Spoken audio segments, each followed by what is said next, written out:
Hey guys, welcome back to our channel. It's the Parentrepreneurs here, back for our Sunday recording. For this week's topic, we're going to be talking about... So for this week's topic, we're going to be talking about how to overcome rejection. So last week, we put in a poll on Instagram. We put in two topics, and one of them is how to overcome rejection or how to embrace struggles. And it was pretty crazy because at the very beginning, to embrace the struggle, I was winning. Then after that, the results was it was a 50-50 split.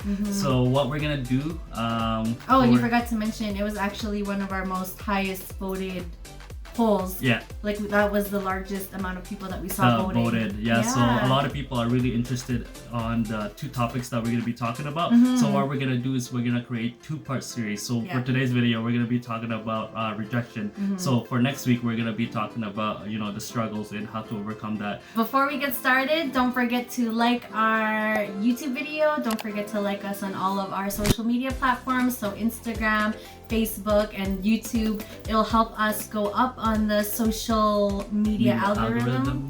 Yeah.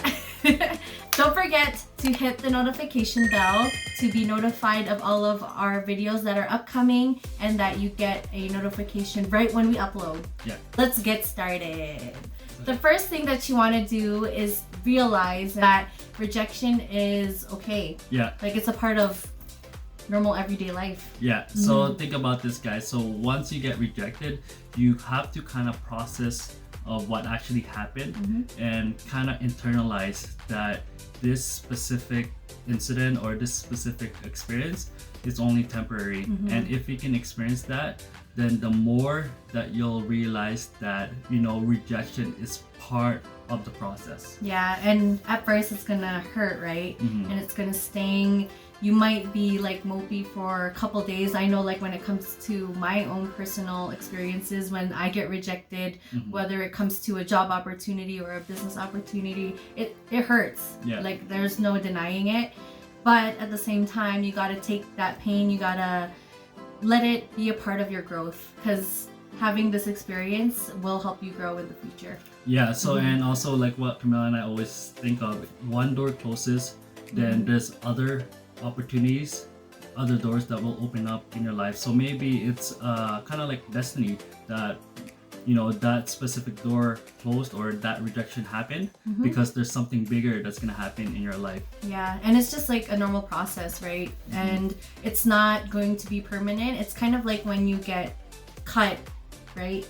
It's only going to be temporary. Your body will heal. Yeah. And that's a kind of mentality that you want to go moving forward, is just realizing that pain is only temporary. Yeah, it is. And I guess being rejected too, for example, so let's say you're in a business, so like you're an entrepreneur and you're trying to get people to buy your products or services. So most of the time what would happen is at the very beginning you're probably gonna experience a lot of no's.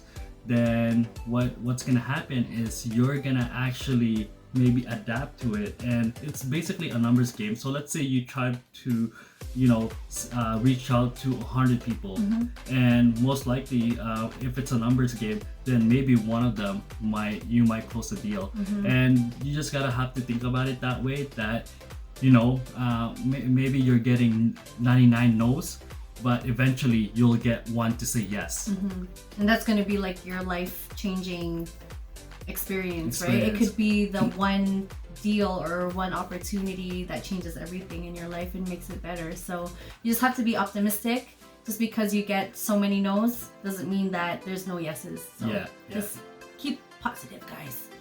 Second piece of advice that we recommend to everyone is to be grateful for any rejection that comes your way. Yeah, so think about it, guys. When you get rejected, that's where you learn the most. And when you learn the most, that's where you can grow. An example of that would be when you go for, let's say, an interview. You're really prepared. The interviewer likes you, but the outcome was different, where you didn't expect them not hire you. So what you can do is maybe you can like approach it differently and see what went wrong. So you kind of like internalize and analyze the situation and just put yourself out of the situation, so that if the same opportunities happen again, you can change that approach and turn it into something different, so the outcome is different. Yeah, I like how you said like pull away from the situation. Yeah. Because if you do pull yourself out of the situation, you're kind of viewing it from different angles. Yeah. So maybe you're viewing it from the interviewer's point of view, saying, okay, I didn't like how this person answered this question, or maybe, you know, you could have gave a different, I guess, strategy to how you solve the problem. Yeah. So yeah, you can take a look at it from the interviewer's point of view instead of just realizing just your own. I think it's a good way to learn. Yeah. The last tip that we wanted to share with you is to not blame yourself. So it's so easy for us to blame ourselves and be very, very hard and very like the number one critic. But you gotta remember, guys, is that it's out of your control what people might think of you.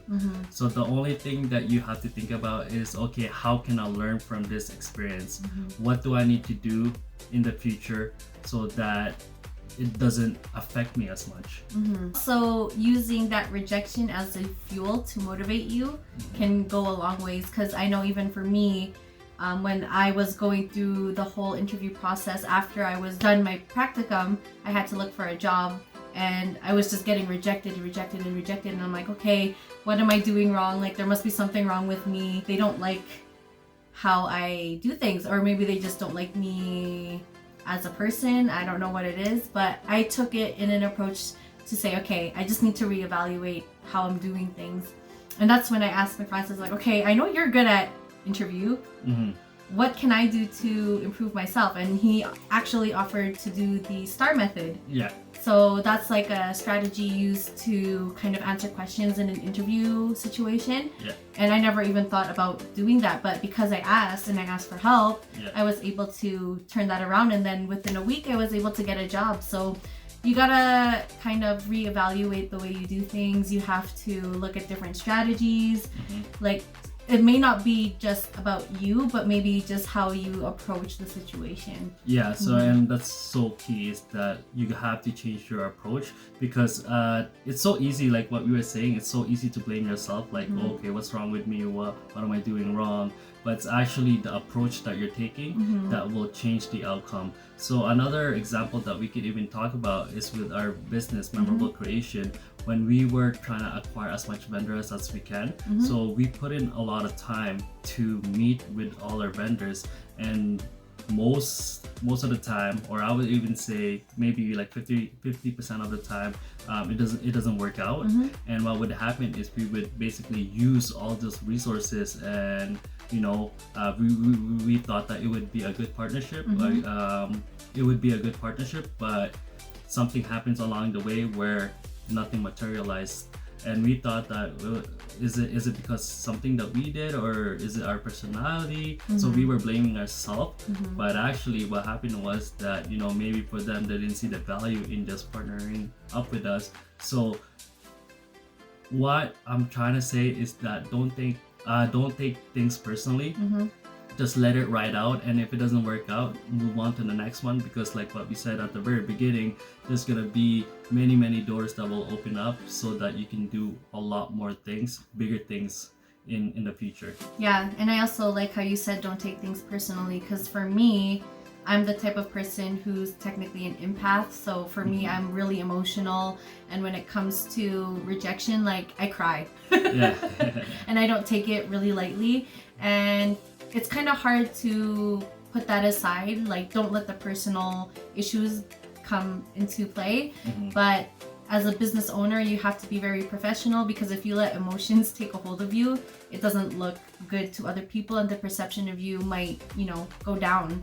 So it's really important to kind of keep your emotions in check. And if you're not the type of person who can handle emotions, then I would suggest having someone who can. So if you have someone who has really thick skin, who can handle like rejection really easily, let them handle the difficult things. Like for McFrancis, he's the one who handles like most of the, I guess, the customer service kind of things when I'm not able to handle it because it's just a little too much. Yeah. So he kind of takes over, he takes the reins, and that's what it comes down to, is teamwork too. Yeah. So you have to find business partners who are willing to, you know, take the hits for you if you're not able to do it, because it can definitely affect your emotional health and your mental health. Yeah, yeah, and basically you had a lot of experience of that. Oh yeah. Where, we had clients that, you know, wasn't too happy with our services, but her, like, I knew, like, in her state, she wouldn't be capable of providing 100% customer service satisfaction. Yeah, especially when you're emotional. Yeah, so I had to take over and kind of like let her, you know, ride out her emotion and me deal with the client. And with that, that's why we're so successful with our reviews online, because I'm able to take care of those clients that have issues and resolve it for them. So that's very important. Yeah, and I think you were talking about this too with another, like a person you were networking with yesterday, like partnerships.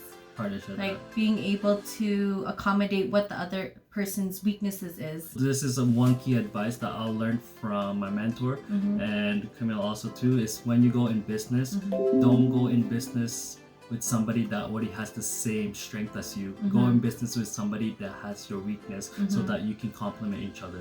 So yeah, that's the end of our video. We'll do a little bit of a recap of what we talked about today. So the first thing is to realize that being rejected is part of everyday life, and it's okay to get rejected. Yeah, it's part of the process, and especially if you're an entrepreneur, you're gonna experience a lot of no's at the very beginning, and once you realize that it's a numbers game, that eventually people are gonna start saying yes to you. So don't take it personally. Yeah, and the second thing is just to be grateful for rejection and learn from the experience. You know, take a different approach on how you do things. Maybe it's just the way you strategize and you plan for it, so you just gotta manipulate the strategy. Yeah, and also too is when it comes to being grateful, just remember what you have already, right? So whatever you have, either, you know, your relationship, your health, finance. So if you have all that already in place, just be grateful for what you have, and therefore, you know, get you through your rejection. Yeah, and the last thing is not to blame yourself, because we know it's really easy as humans to blame ourselves and be our biggest critic, like what McFrancis said, and just don't be so hard on yourself. Don't be so hard on yourself. Also, just learn from the experience, and if you can learn from the experience and move forward, then you're gonna see success, and eventually you're gonna have thicker skin. So like that's how I felt. It's like, you know, I got rejected, you know, multiple times at the very beginning. Camille too. So she actually improved. Like I saw her at the very beginning where she would actually cry and every time something happened or things like that. But I told her that, you know what, this is part of the process. Like over time you're gonna do better. And I seen, like, you know, when a customer comes in and, you know, they have a complaint and stuff like that, before she would cry, right? But now it's different story. Different story. Yeah, I'm tough now.